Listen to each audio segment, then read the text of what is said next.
regarder après minuit.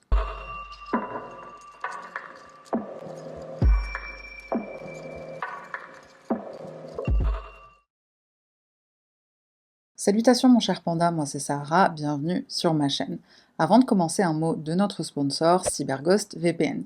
Si tu ne sais pas ce qu'est un VPN, je t'explique. VPN, ça veut dire réseau virtuel privé, c'est un outil qui te permet de te connecter sur le web de manière sécurisée.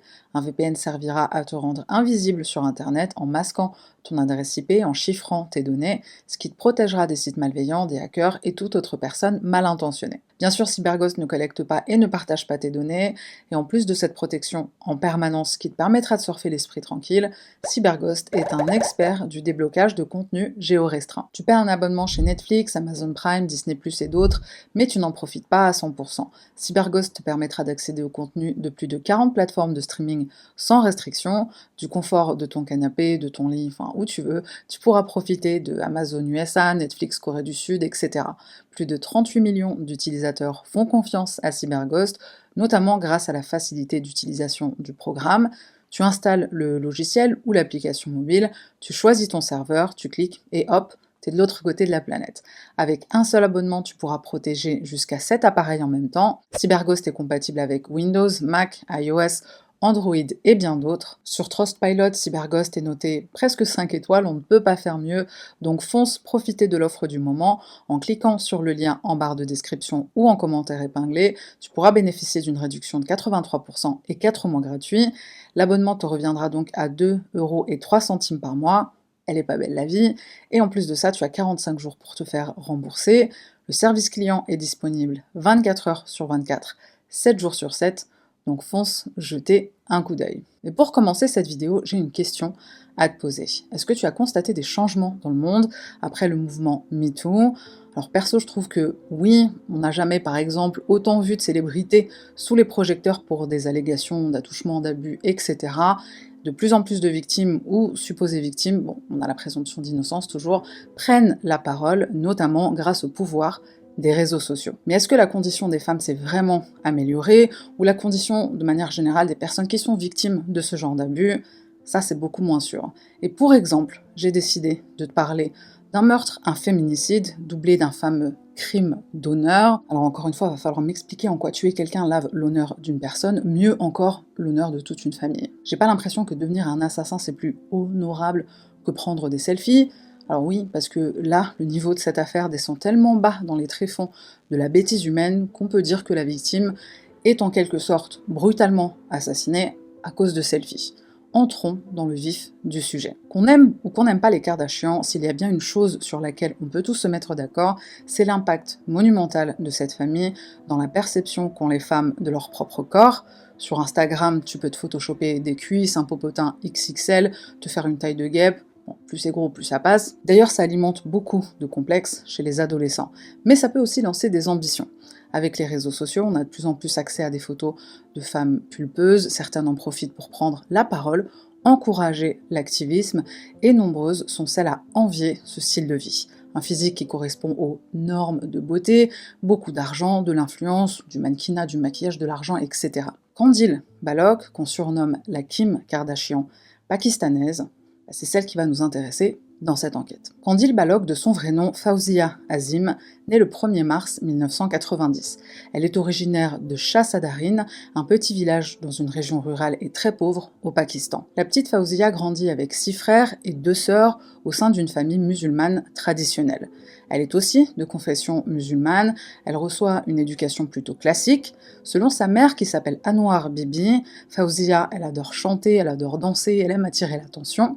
L'une de ses sœurs témoigne « Notre père ne voulait pas qu'il y ait de télévision dans notre maison, mais un jour, notre mère a donné en douce de l'argent à notre frère et il en a acheté une pour nous. » Fawzia la regardait et disait « Un jour, je jouerai et je chanterai aussi. Je serai comme ces filles de la ville dans les séries télé. » Fin de citation. Le père de famille, Mohammad Azim, travaille dans les champs, tandis qu'Anwar est maman au foyer. En 2008, Fawzia n'a que 17 ans lorsqu'elle se marie au cousin de sa mère, un agriculteur qui s'appelle Ashik Hussein. C'est un mariage arrangé, ou plutôt forcé, donc évidemment ça ne se passe pas bien du tout.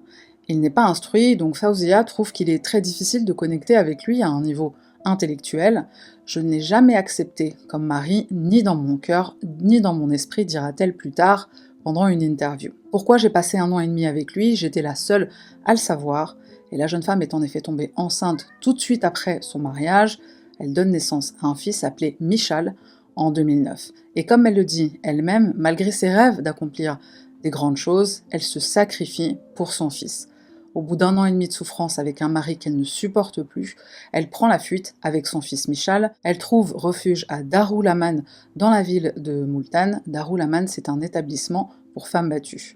Elle finira par céder la garde de Michal à son père, disant être incapable de payer des traitements médicaux lorsque son fils tombe malade.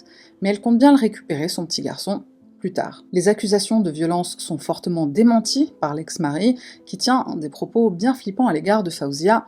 Je te laisse en être juge. J'ai gardé les lettres qu'elle m'a écrites avec son sang. Elle voulait que je lui achète une voiture et un bungalow. C'était un mariage d'amour. Bon bah où sont ces lettres, chic? Si c'était vraiment un mariage d'amour, pourquoi l'avoir menacée de lui jeter de l'acide en plein visage parce qu'elle est tellement belle, pour reprendre ses propos. Nous sommes donc en 2010, Fawzia est fraîchement divorcée, et la première chose qu'elle souhaite faire, c'est étudier. Elle obtient une licence puis un master, tout en travaillant à côté pour subvenir à ses besoins, et dans un premier temps, elle trouve un travail dans une compagnie de bus, où elle occupe un poste d'hôtesse. Grâce à ses voyages réguliers, elle réussit à s'approcher de la ville pour viser plus haut et plus grand. Pour cette rêveuse qui ne cherche qu'à briller et devenir une vraie célébrité, la clé de la réussite ne se trouve pas à la campagne, mais dans un milieu qui bouge. D'hôtesse de bus, elle devient modèle et fait des shootings photos. C'est à ce moment qu'elle adopte le nom de scène Qandil Balok. On est en 2012-2013, Qandil a 22 ans. Elle se trouve à Karachi, la capitale commerciale et très médiatique du Pakistan. D'ailleurs, elle réussit plutôt bien puisqu'elle décroche des petits rôles dans des dramas pakistanais pour la chaîne de télévision d'État PTV. En 2013, elle postule à la Nouvelle Star version pakistanaise. Les jurés ne sont pas du tout convaincus par sa performance. Pourtant, pendant les 3 ans qui vont suivre, Qandil ne va faire que grimper en réputation, et ce grâce à un talent très précieux, le scandale, la provocation. Qandil est une grande extravertie qui aime dire ce qu'elle pense et assume à fond sa féminité, son sex appeal. En 2014, une compagnie d'huile de cuisson lui propose de faire de la pub sur Facebook, et l'argent lui permet de louer un appartement dans un quartier assez classe. Elle a même le luxe de se payer une femme de ménage et une voiture. Lors d'une interview pour la BBC, Qandil déclare se tenir loin des médias, elle préfère se construire toute seule. Je pense que vous savez quel genre de personnes sont celles qui travaillent dans le show business, dit-elle pendant cette interview. Vous savez comment on exploite les filles en leur faisant des offres indirectes, en les invitant à des fêtes. Alors bien sûr, elle parle de sexe, on l'aura compris. Je le fais pas avec le sourire, dit-elle, mais ça se passe comme ça pour les nouvelles recrues dans le showbiz, dans la société patriarcale qu'est le Pakistan. Et c'est justement une façon pour elle de se venger du patriarcat. Pour te dire à quel point l'influence de Qandil est puissante, fin 2015, elle est nommée l'une des 10 personnalités les plus recherchées sur Google dans son pays. Et comme c'est la reine du buzz, elle poursuit son ascension. Pourquoi s'arrêter en si bon chemin? En octobre 2015, Qandil lance une campagne pour épouser le joueur de cricket Imran Khan, lorsque ce dernier annonce la fin de son second mariage. Elle débarque devant sa maison avec des camions de tournage et elle le supplie de se marier avec elle. Face caméra, elle dit: j'aime vraiment Imran Khan, je serai prête à tout si vous m'aidez à franchir ce mur. En février 2016, Qandil publie une vidéo le jour de la Saint-Valentin, et non, ce n'est pas encore une déclaration d'amour pour un joueur de cricket, c'est un coup de gueule. Elle s'insurge contre les politiciens idiots, pour reprendre ses mots, qui tentent de bloquer les festivités de la journée. Un membre d'un groupe de rock populaire qui s'appelle Mufti s'exprime à ce sujet. C'est une femme pakistanaise qui n'en a vraiment rien à foutre, dit-il, et dénonce la société pour son hypocrisie. Chaque fois que quelqu'un l'insulte, elle demande « Mais pourquoi est-ce que vous regardez mes vidéos ?» Fin de citation. En même temps, elle a raison, tout le monde la critique, lui crache dessus, mais tout le monde regarde ses vidéos. Un peu comme un accident sur le bord de la route et tu te sens obligé de t'arrêter, jeter un coup d'œil, quitte à être traumatisé après. Avec tout cet argent récolté grâce aux pubs, aux talk shows, aux vidéos, etc., Qandil offre à sa famille une maison à Multan afin qu'ils puissent échapper à la misère. Elle prend en charge les frais, elle paye même le mariage d'une de ses sœurs. On peut dire qu'elle n'a pas oublié d'où elle vient. Malgré son côté provoque, elle garde contact avec sa famille, et d'ailleurs, contrairement à ce qu'on pourrait penser, ses parents ne sont pas choqués ou en colère à propos de l'attitude de leur fille. Elle rêvait de devenir une fille indépendante et un mannequin, dit son père.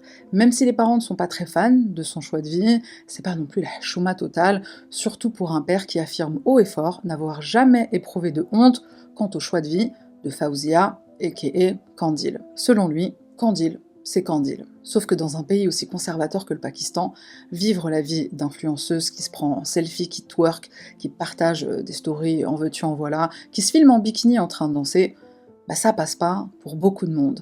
Qandil gagne en notoriété grâce à des posts qui font le buzz sur les réseaux, en particulier sur Facebook et Instagram. Elle se filme dans des positions sexy chocolat, elle est à l'aise avec son corps et elle le fait savoir. Un petit point express sur la notion de la pudeur au Pakistan est le bienvenu.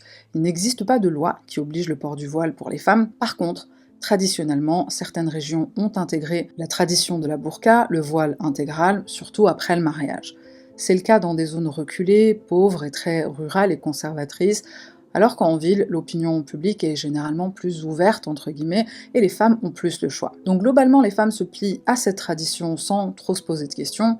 Sortir du schéma, c'est s'exposer à une grosse pression publique, des critiques, mais aussi parfois des menaces de mort. Dans certains villages, les femmes sont quasiment invisibles dans les rues, déjà parce qu'elles sont même pas dans les rues, elles restent à la maison, tandis que les hommes se promènent tranquilles dehors. Enfin, les rues leur appartiennent. Qandil le dit elle-même, quand t'es une femme, tout le monde te regarde, tout le monde t'embête. C'est limite si t'es pas une pute, juste parce que t'as mis le pied dehors.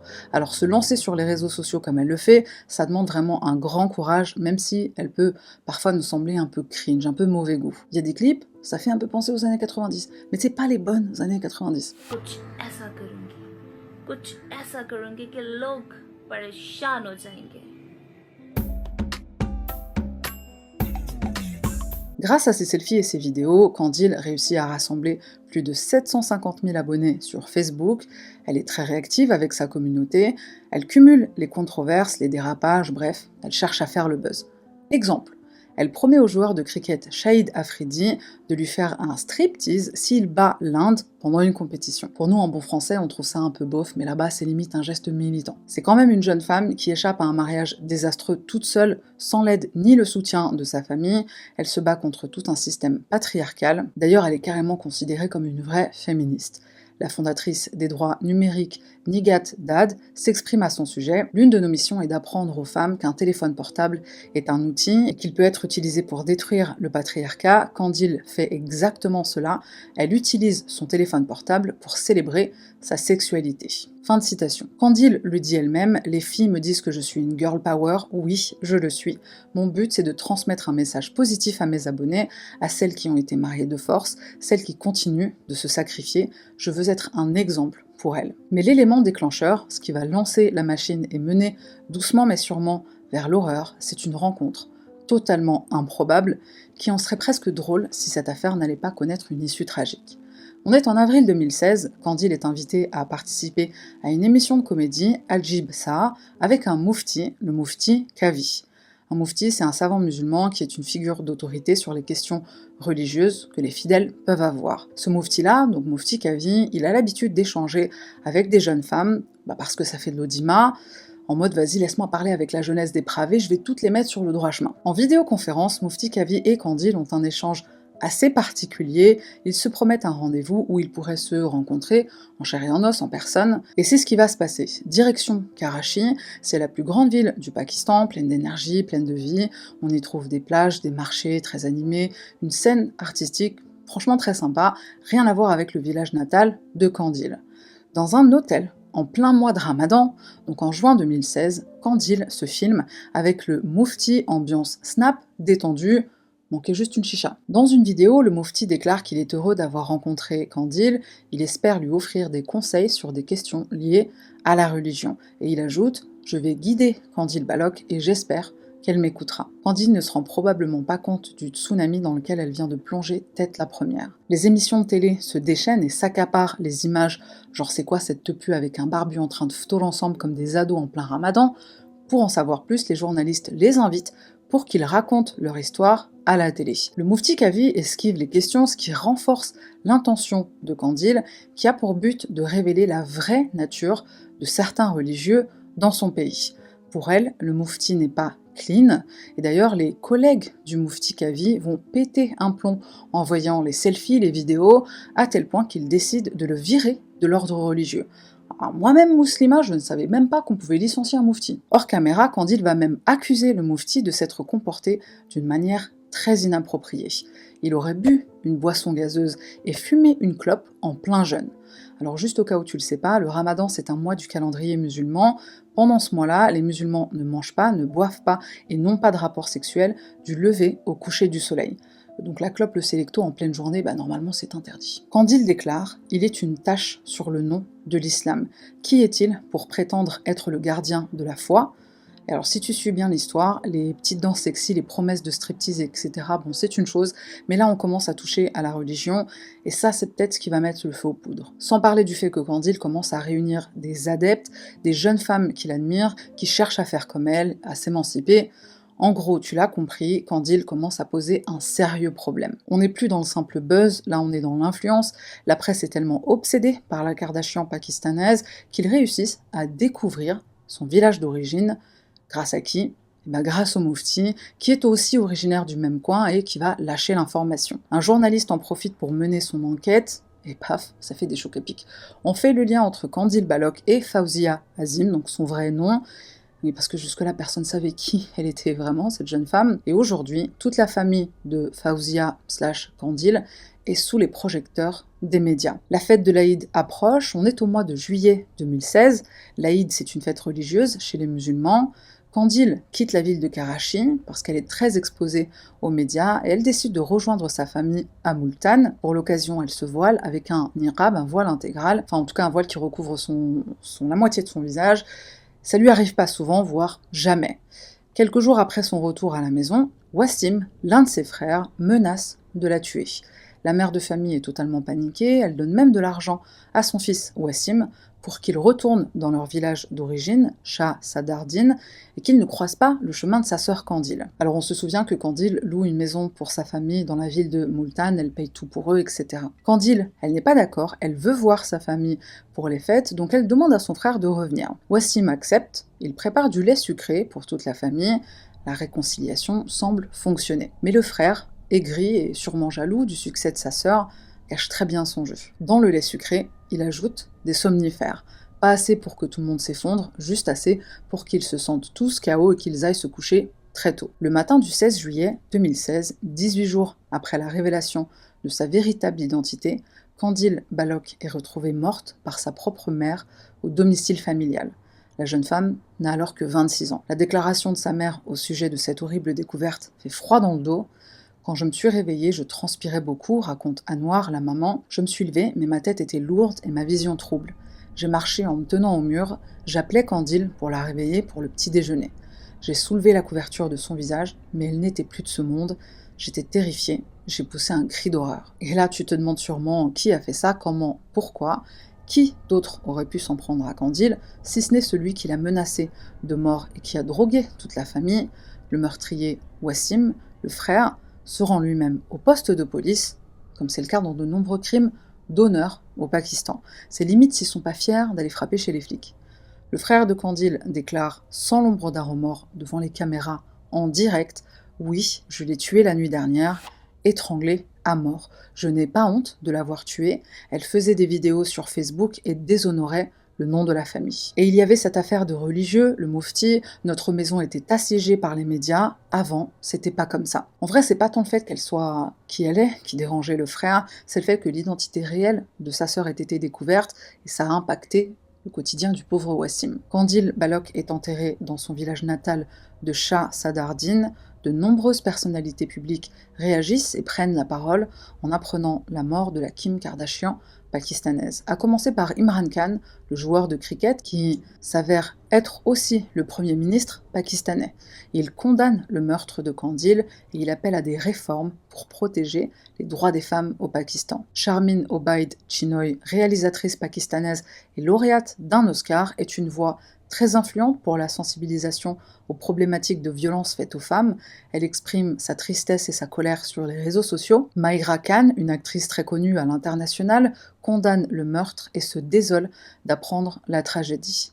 L'avocat et activiste Gibran Nassir rejoint ces stars locales pour apporter son soutien. Comme tu t'en doutes, des manifestations voient le jour un peu partout au Pakistan, dont des mouvements à Karachi.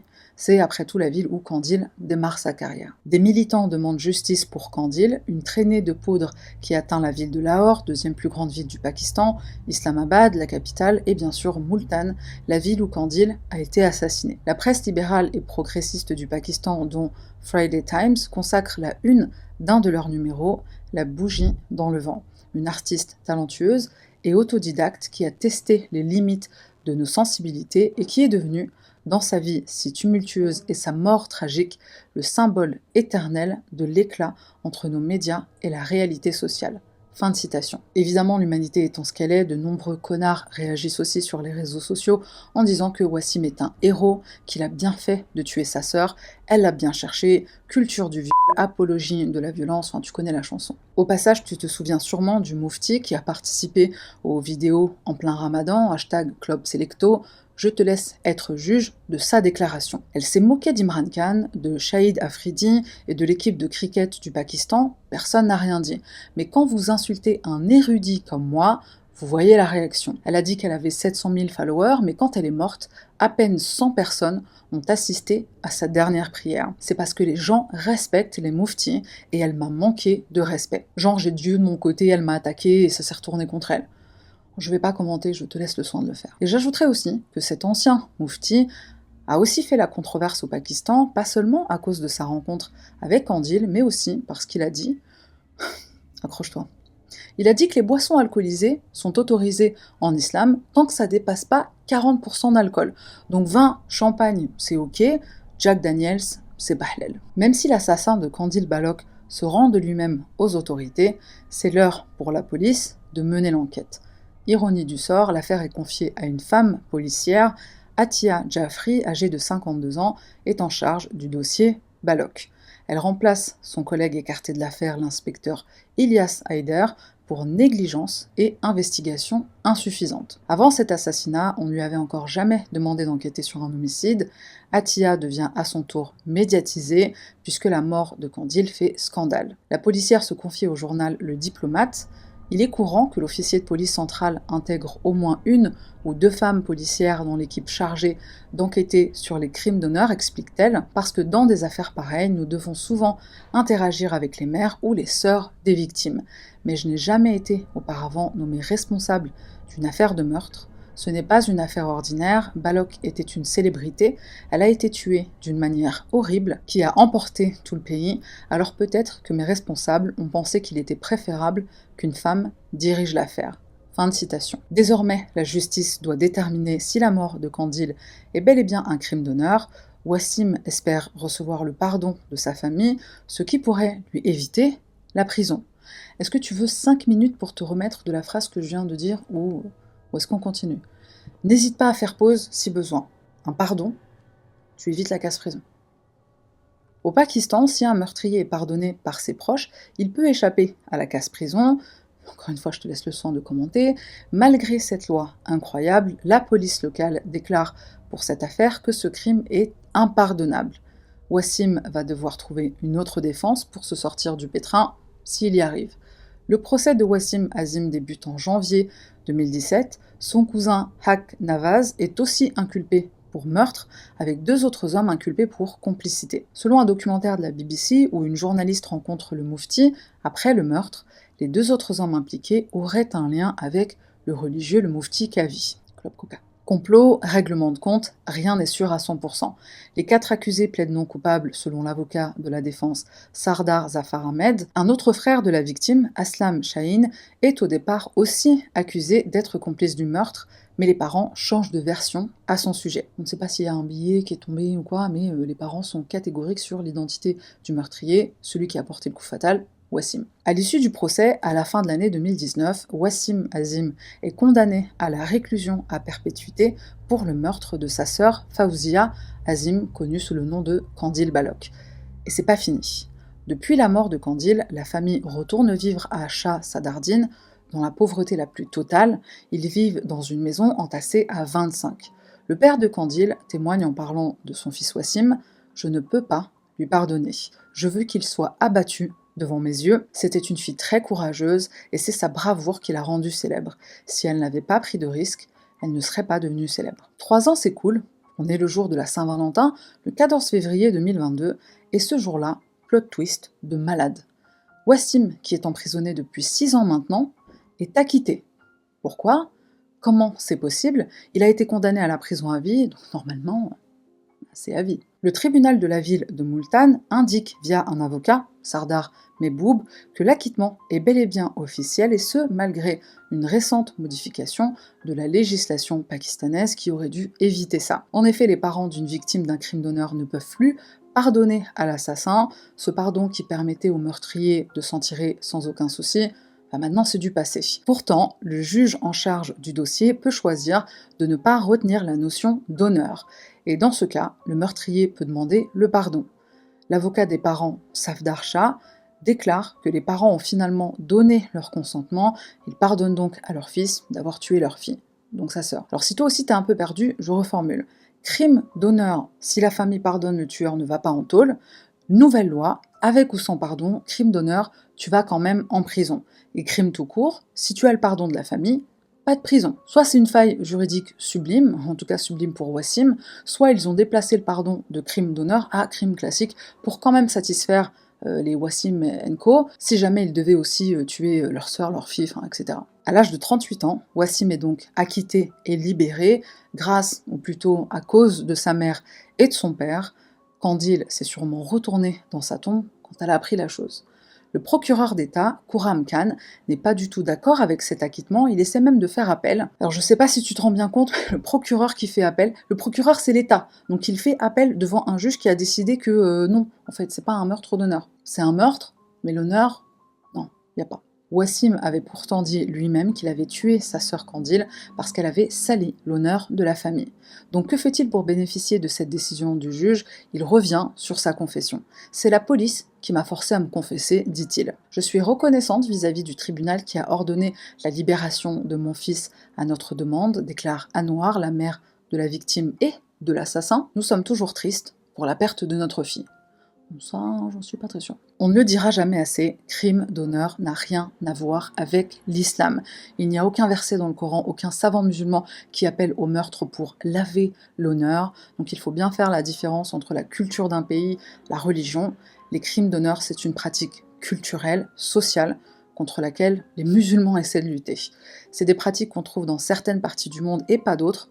Pourtant, c'est le même islam. Heureusement, il y a beaucoup de gens qui agissent pour neutraliser ces demeurés et qui essaient d'expliquer au monde que l'islam, en réalité, prône la justice, le respect de la dignité humaine et d'autres valeurs tout aussi honorables. C'est donc d'autant plus triste de constater que des préjugés contre l'islam se répandent à cause de ces tragédies. Même des érudits très différents du Mufti Kavi, qui estiment que Kandil l'a bien cherché, s'opposent à ce fléau. Par exemple, voici une fatwa émise par le Conseil sunnite du Pakistan, fatwa qui date du 11 juin 2016, donc un mois avant le meurtre. Cette déclaration réunit 40 muftis musulmans qui considèrent que les crimes d'honneur à l'encontre des femmes relèvent de l'hérésie, un péché impardonnable. D'ailleurs, l'affaire Kandil Balok a tellement d'impact au Pakistan que les lois vont changer. La loi sur les crimes d'honneur est un amendement qui date de 2016, année de la mort de Kandil, et promulgué en octobre 2016. Avant l'amendement, les coupables de crimes d'honneur pouvaient échapper à des peines sévères en obtenant le pardon de la famille de la victime. Maintenant, même si les coupables sont pardonnés, ils doivent obligatoirement purger une peine de 12 ans et demi de prison. C'est pas ouf, mais c'est mieux que rien. L'acquittement du frère est d'autant plus rageant qu'il représente un retour en arrière, déjà pour les vraies valeurs islamiques qui ne cessent d'être entachées, mais aussi pour la condition de la femme. Depuis la tragédie, Qandil est devenue une icône de la lutte pour l'indépendance des femmes. Malheureusement, elle n'est pas la seule. On a aussi l'affaire Samia Chahid, assassinée le même mois que Qandil, en juillet 2016. Une femme britannique d'origine pakistanaise visite alors le Pakistan et elle ne reviendra jamais chez elle. On prétend d'abord qu'elle est décédée de cause naturelle, mais des enquêtes révéleront qu'il s'agit en réalité d'un crime d'honneur orchestré par sa famille. Pourquoi? Parce qu'elle a épousé un homme qu'elle aimait plutôt que d'accepter un mariage forcé. Elle avait 28 ans. Toujours en 2016, Ambreen Riazat, une adolescente pakistanaise elle aussi, elle est brûlée vive dans un village de l'Azad Cachemire pour avoir refusé une demande en mariage. Elle avait 16 ans. Il faut savoir qu'au Pakistan, il y a une pratique qui se fait énormément, c'est le mariage entre cousins germains. Alors certes, l'islam autorise le mariage entre cousins, mais il y a des limites. Les communautés pakistanaises le font presque systématiquement, et si quelques rares cas comme Ambreen sont brûlés vivants, parce que c'est des femmes, la plupart subissent une pression familiale énorme. C'est le cas d'un de mes amis qui habite dans la banlieue de Londres et qui m'a expliqué avoir accepté un mariage arrangé avec sa cousine du bled parce que c'était le souhait de sa grand-mère. Elle est vieille, je veux pas qu'elle quitte ce monde en étant déçue de moi, m'a-t-il dit. Ça fait mal au cœur, mais c'est comme ça. J'en profite pour te suggérer un excellent reportage de Channel 4, il me semble. C'est sur les dangers des mariages entre cousins sur des générations et des générations, donc évidemment ça crée de la consanguinité, des handicaps, etc. Je te mets un lien en barre de description. Alors le Pakistan a fait des progrès dans la sensibilisation des crimes d'honneur ces dernières années, mais il reste encore beaucoup de chemin à faire pour éliminer complètement cette pratique abominable. À notre échelle, le mieux reste la sensibilisation et le partage. En 2023, il existe des femmes activistes pakistanaises puissantes et influentes qui continuent de lutter pour les droits des femmes et pour l'égalité des sexes. Je pense à quelques noms, notamment Malafa Yousafzai, la plus jeune lauréate du prix Nobel de la paix, qui lutte pour l'accès à l'éducation des jeunes filles. Elle survit à une tentative d'assassinat par des talibans en 2012, et pourtant elle continue de porter sa voix pour défendre la cause. Mukhtar Mai, une autre militante des droits des femmes, survivante d'un viol collectif qui s'est produit en 2002. Alors des femmes pour se défendre, il y en a, mais il existe un homme en particulier que j'aimerais bien te présenter et que j'ai découvert grâce à mon ami Isaac. Il s'agit d'Abdul Sattar Edhi. Il fonde une association qui porte son nom, Edhi. Musulman, Edhi va dédier sa vie à l'humanitaire, une mentalité qu'il dit tirée du Coran. Même Coran dont d'autres se servent pour commettre des atrocités. Edhi déclare qu'aucune religion n'est supérieure à l'humanité et il accuse ceux qui oublient la compassion prônée par le Coran, pour reprendre ses mots. Très progressiste, sa fondation a pour but d'éradiquer la misère humaine. Il contribue vraiment à aider l'humanité sans aucune distinction de culture ou de religion. Cette association vient au secours de nombreuses victimes de crimes d'honneur. On peut dire que son fondateur mérite son surnom de père des pauvres du Pakistan. Alors si je te dis tout ça, c'est aussi pour te faire comprendre que ce n'est pas parce que de nombreux crimes d'honneur se déroulent au Pakistan que les Pakistanais eux-mêmes cultivent ce problème. Ces activistes sont d'ailleurs musulmans, pratiquants, donc quand je te dis que ça n'a rien à voir avec l'islam, c'est pas une opinion, c'est une réalité. Et ça permet aussi de conclure avec une note positive, parce que cette affaire, elle retourne vraiment le cerveau. Rest in peace, Qandil Balloch, merci d'être resté jusqu'à la fin de cette vidéo, merci aux personnes qui sont membres, aux personnes qui sont abonnées. Avant de se quitter, un petit rappel de notre sponsor CyberGhost VPN. N'oublie pas de cliquer sur le lien en barre de description ou en commentaire épinglé pour profiter de l'offre du moment. Pour 2,03 € par mois, tu pourras surfer sur le web en toute tranquillité, tu seras non seulement protégé, et tu auras aussi accès à du contenu géorestreint, par exemple sur des plateformes de streaming, ou même ici sur YouTube. On se retrouve la semaine prochaine pour une nouvelle affaire.